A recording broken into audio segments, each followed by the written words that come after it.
Hey there, I'm Kathleen Nightingale of KathleenNightingale.com, and I thought I would stop in once again for another narc-free fireside chat. And this is a super duper important one. I know the biggest lesson for me, and the lesson has to do with the number one thing that the narcissist steals from you, or us, should I say. And what happens is, as some of you may know, or if you're just learning, in the beginning of connecting with a narcissist, what happens is, there's the love bombing and the manipulation that goes on. And it's really intense. It's so intense that what happens is we can get confused and lost on what our own intuition is telling us. So, what gets stolen is really the trust in ourselves, right? Because they have such a sense of entitlement that it needs to be about them. And then there's the love bombing and the manipulation, and there's so much confusion that we ourselves, our personhood, our self-esteem becomes lost. And it starts in the very beginning, because you may even be feeling like, I don't know if this feels quite right for me. I don't know if this is the right relationship. Maybe I shouldn't be doing what they're suggesting, but the love bombing is so intense, and the convincing is so intense, and the manipulation and entitlement is so intense that we often go along with it. Okay, they seem like a great guy or gal or whatever, and maybe we want to be helpful, and of course we're being love bombed and put on a pedestal and feeling euphoric. So then we have a tendency to go along with them and do the things that they want and give in, and sure, I'll help you, and I'll pay for this, and I'll do this for you. And all the while, we may have that sense from our intuition of, don't do that, or don't listen, or don't go down that road. But we do it because there's so much manipulation and love bombing and pushing on their part to get what they want.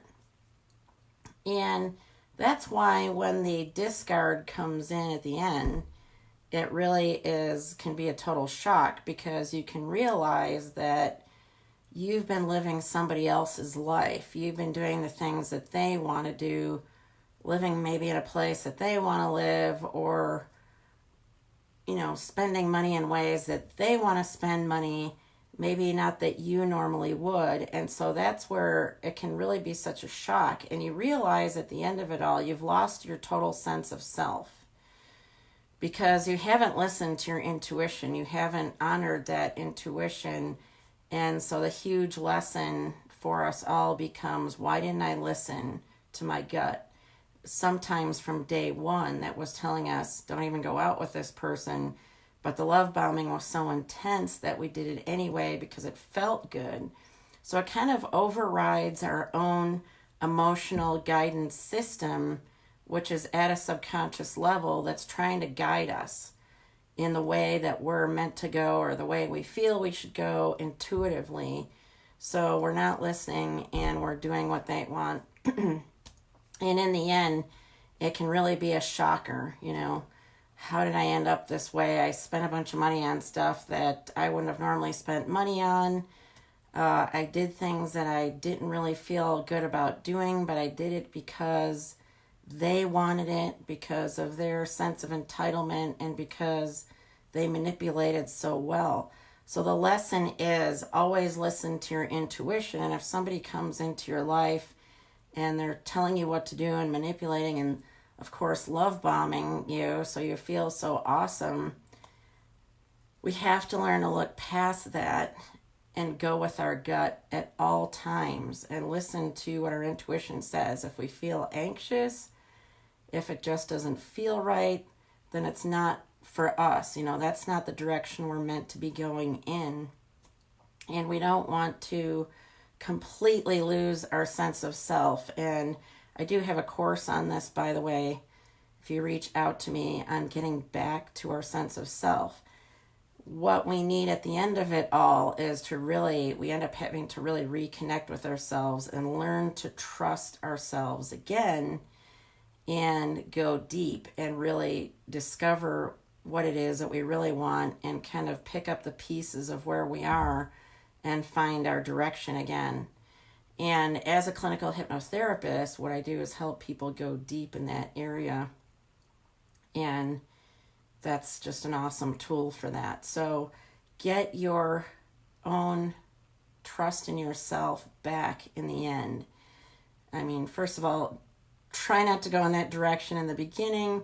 If it doesn't feel right, it's not the direction you should be going in.